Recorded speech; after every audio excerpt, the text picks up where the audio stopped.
Hey guys, and welcome back to another video. And today I wanted to talk about a lot of the updates that are coming out through Evocati.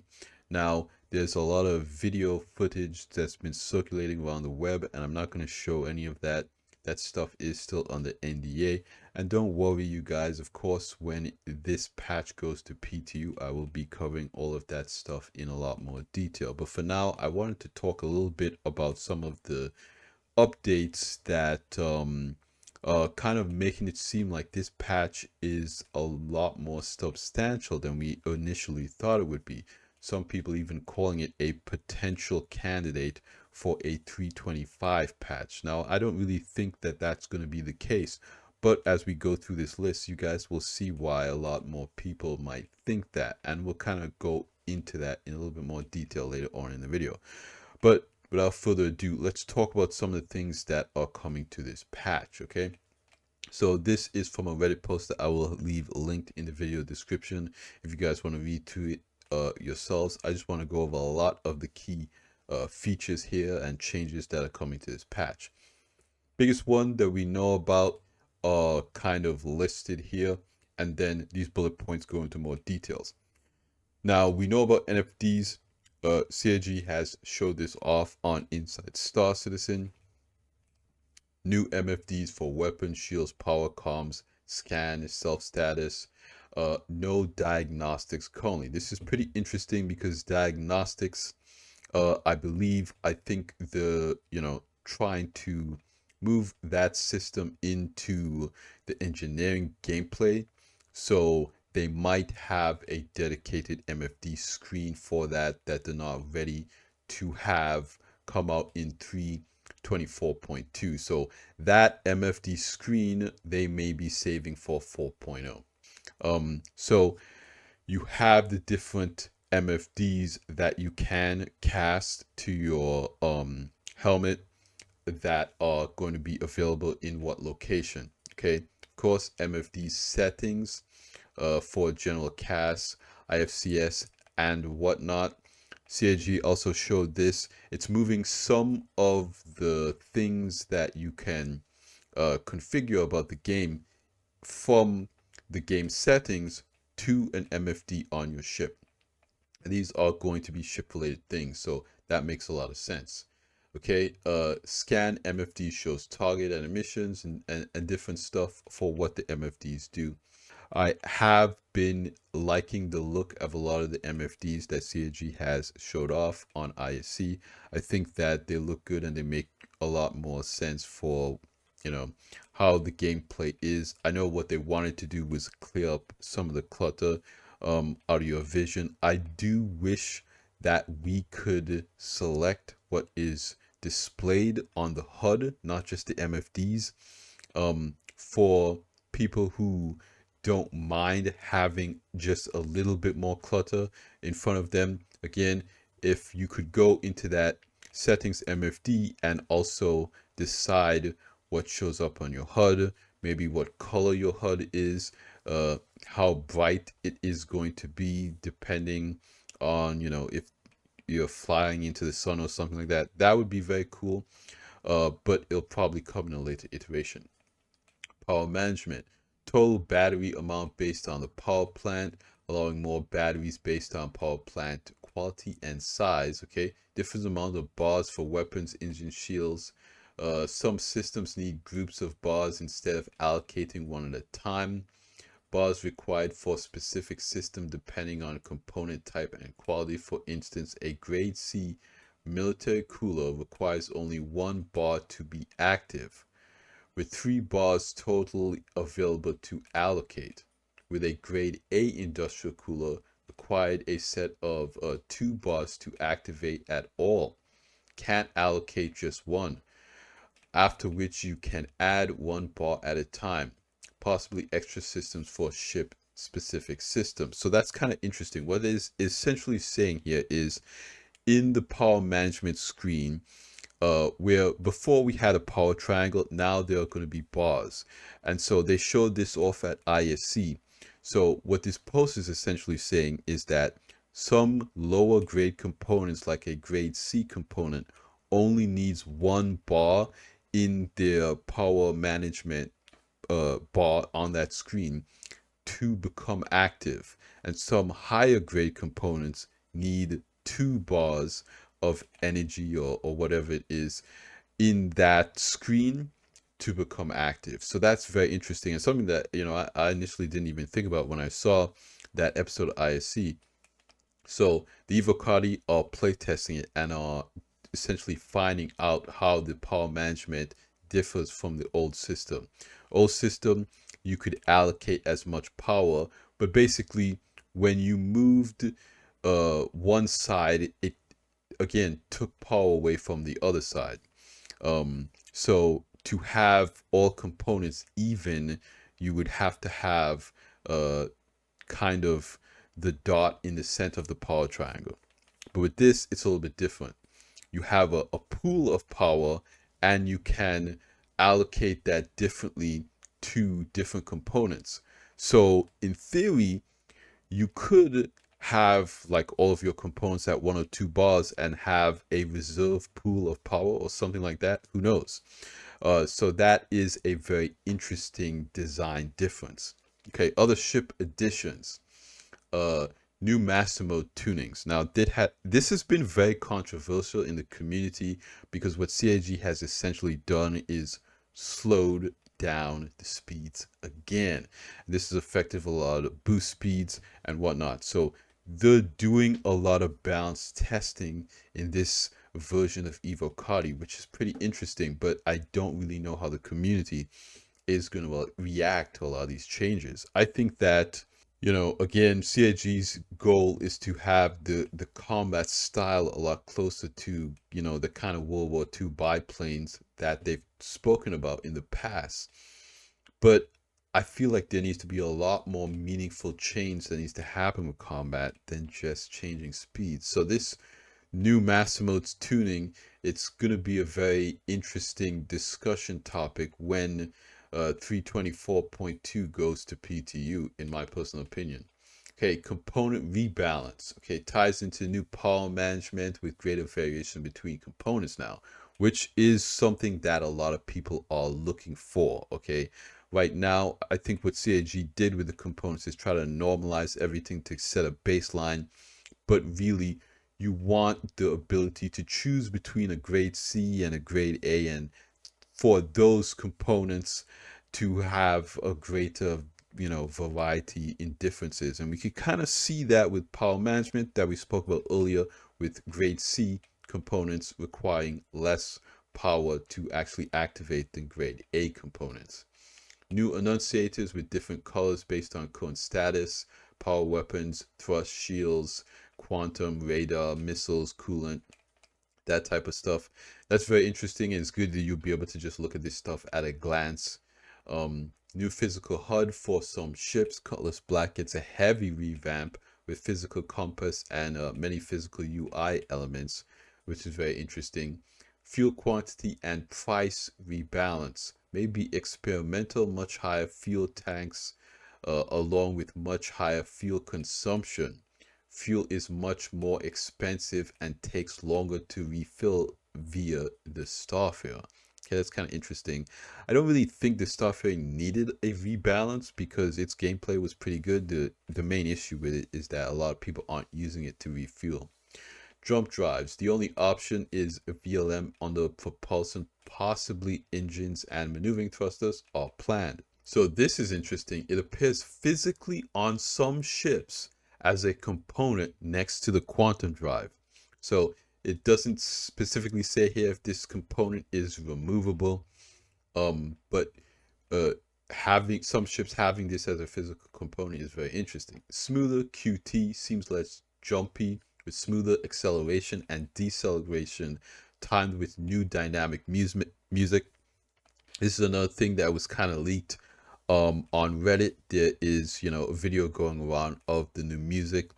A lot of people aren't too big on the music, but I do think it is a nice touch to make the game seem more polished. Bullet penetration. Some projectiles like bullets go through ships and can damage components.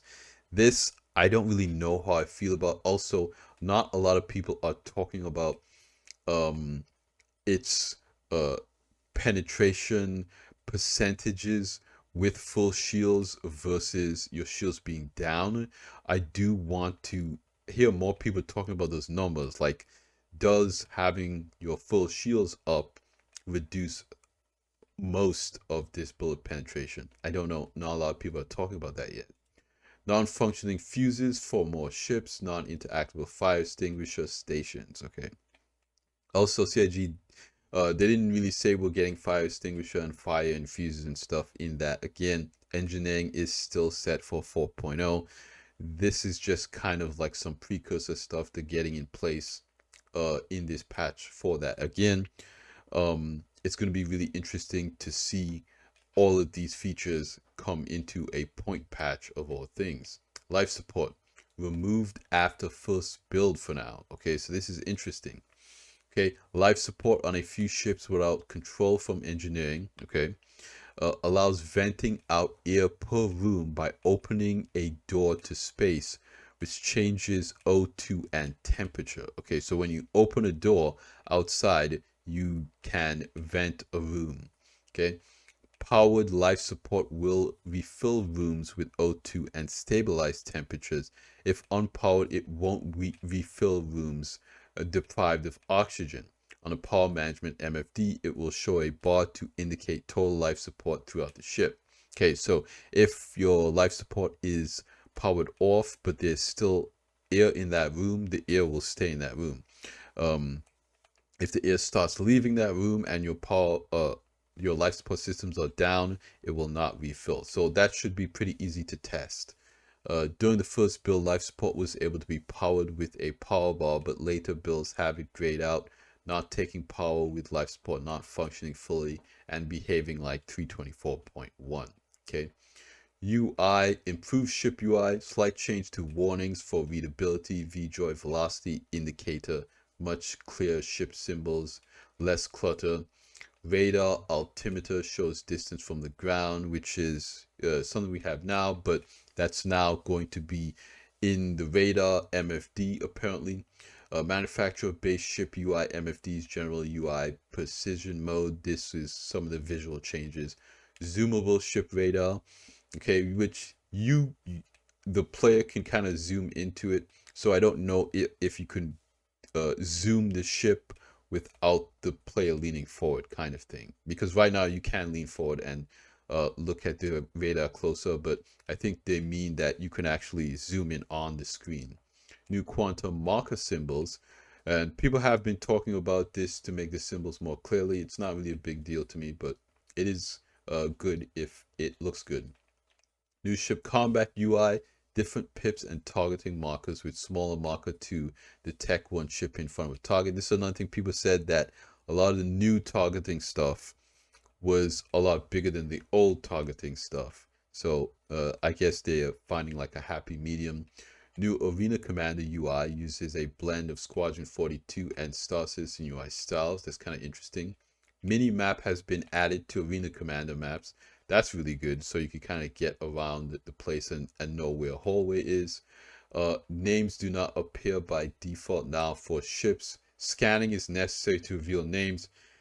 Changes bounty hunter gameplay a bit as the marker disappears, requiring a scan to get the name. This is very interesting. Okay, so I think that's good, so you don't see markers flying all over the place when you're in a big fleet battle type scenario. But for missions, you having the mission marker kind of makes sense, but I guess having to scan them first also makes sense. But I think once you scan them, that information should stay up. We'll see how it ultimately ends up being like. Okay, caves show up in full throughout the minimap and mobiGlass. Okay, that's kind of interesting. Should make it a little bit easier to traverse, but I'm not too sure how I feel about that, because again, if a cave is unexplored or whatnot, should it really have a map? But presumably a lot of these locations have been explored, so kind of makes sense. For sand caves, acidic caves, and new rock caves, not old rock caves, as these will be replaced eventually. Okay, so the old rock caves apparently exist simultaneously as some of these new rock caves. So that's pretty interesting. But I'm excited to see the new acidic caves as well. Star map changes. Stanton appears as a category to sort locations by solar system. Okay, previously you could fully zoom out to a possible galactic map, but this was removed. Okay, that's also interesting. So they were potentially planning to show a map where you have like the star map now on the website, where you could see Pyro and Stanton and Terra and that type of stuff to zoom out even further and potentially plan your trip through different jump points. But again, that's not going to be needed in 324.2, and that's probably something that they could keep for 4.0. Okay, star map and ship radar have faint rays of light from origin to objects. The player has a green ray of light from the physical Moby glass to the position of the player on the screen. Multi-tool UI update, battery UI in the bottom right without charge drain. Screen UI update. Again, charge and drain will not be in this patch. That's another 4.0 thing, so that kind of makes sense. But we did kind of see glimpses of the new multi-tool UI on ISC. Character customization. Okay, this is another big one. Okay, stubble as an option. We saw that on ISC. New here, there will be 16 hairstyles. Again, CAG showed us some of the hairstyles, but they didn't really tell us how many we're getting.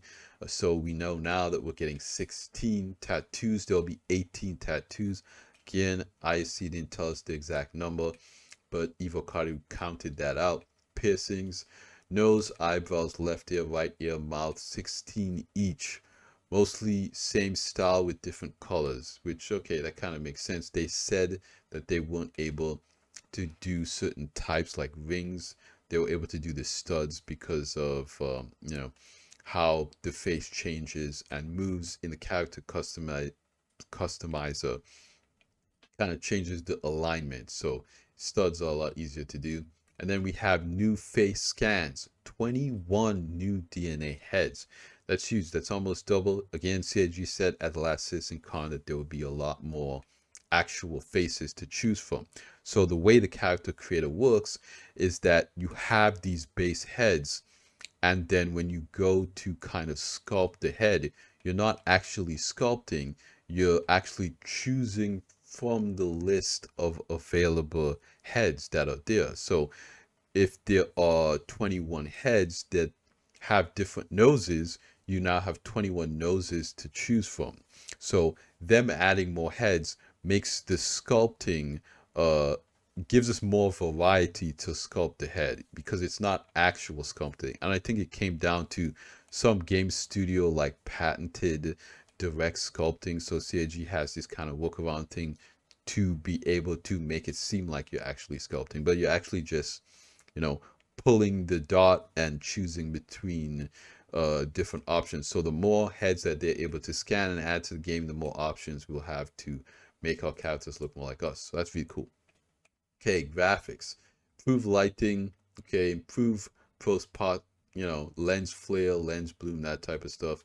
Better clouds, multiple cloud layers. Clouds can reach extremely high, many more clouds covering most of ArchCorp. Okay, that's kind of interesting.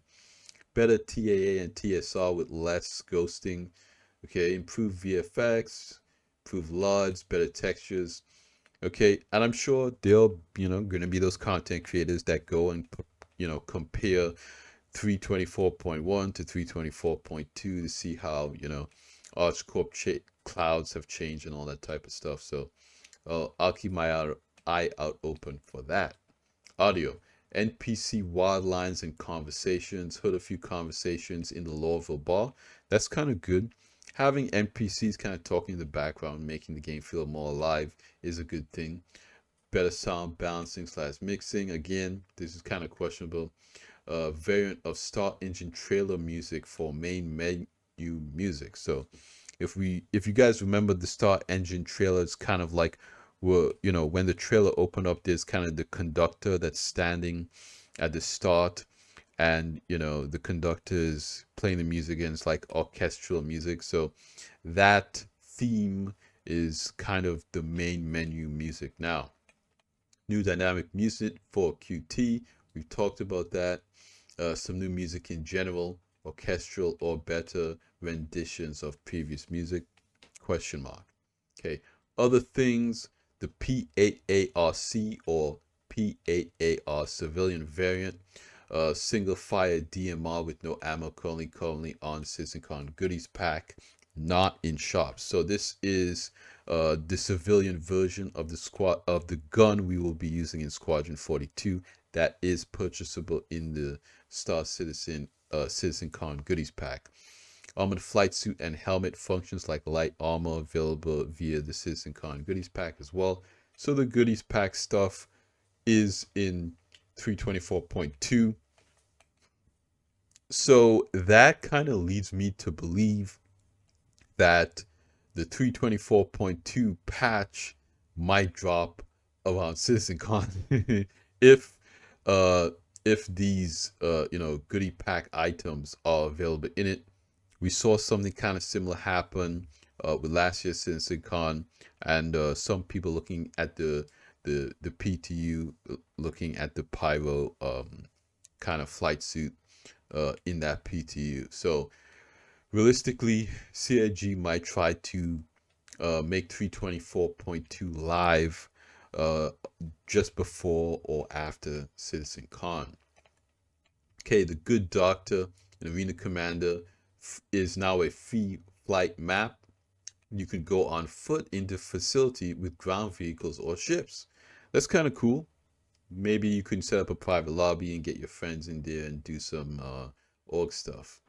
Better controller support. Okay, focus mode for terminals automatically places terminal screen in the center and prevents movement. Can leave with escape. Smoother interactions. It's kind of interesting. Maybe a quality of life thing. On foot, weapon overheating. NG weapons now have a bar showing temperature. If the bar is filled, the weapon stops firing. That's also an interesting thing. Part of weapons wear and tear that they want to continue improving on that. Acidic caves contains pools of acid water and waterfalls. No loot containers so far. New rock caves contain bioluminescent mushrooms and loot containers. The Zeus Mark II ES and CL are in this patch as well. People have been going around and taking a look at that. So that is a ton of updates about this patch. A lot more stuff than many people were expecting, and CIG said something pretty interesting about it. So one of the CIG's producers made a post here. 324.2 is kind of like a 4.0 light. Okay, so this is why people are thinking maybe it might be 325. Again, I don't think that's going to happen, but essentially what they said here is to clarify some confusion around 324.2 patch size and amount of changes, because people were saying they were kind of calculating how many gigabytes it is adding or whatever. So yeah, regarding the patch size and amount of changes beyond what was communicated, 324.2 is using the 4.0 code base. Okay, minus the things that are exclusive to 4.0. In a way, it's not just a simple point path for 324. So 324.2 is not using the 324 code base, it's using the 4.0 code base without the 4.0 content. If that means anything to anyone, let me know in the comments down below. But essentially, I think that CIG are getting up for some stuff in the event that 4.0 doesn't entirely make it this year. Again, I'm still holding out. I'm still very hopeful it does. But ultimately, it is going to be really difficult to release a 4.0 around IAE, because IAE has a free fly, it has the in-game event. A lot of people are playing and buying ships around this time. So that kind of locks up most of November. And so realistically, then you only really have December. And December is the holidays, so a lot of the devs are going to go on vacation. So you really don't want to drop it in November or December. but that's kind of all we're basically going to get. Now, it's not to say that if they drop it in December, there won't be any dev time spent fixing bugs and helping players out, but just not as much work will be able to be done as if they had an entire month like January or February. But I'm incredibly hopeful and excited for the changes in 324.2, and I want to know what you guys think in the comments down below. What do you guys think about this patch? What are you most exciting to see out of these updates?